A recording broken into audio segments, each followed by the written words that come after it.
Is your Ford Transit key fob not working? Let's troubleshoot. First, the most common culprit is a dead battery. Replace the CR232 battery, open the fob carefully with a screwdriver, swap it, and test. Reduced range, less than 20 feet, often indicates a weak battery.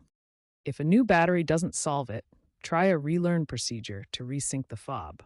Get in your Transit, cycle the ignition from off to run without starting the engine 8 times within 10 seconds. On the 8th cycle, press any button on the key fob. The lights should flash to confirm. Get out, lock the doors, and test. If problems persist, it could be the antenna or body control module BCM. If battery replacement and relearn procedures don't resolve the key fob issue, the problem might involve your Transit's antenna or body control module. The antenna amplifies the key fob's radio frequency signal. A faulty antenna can result in weak or no signal detection. The body control module, or BCM, processes these signals and manages keyless entry functions.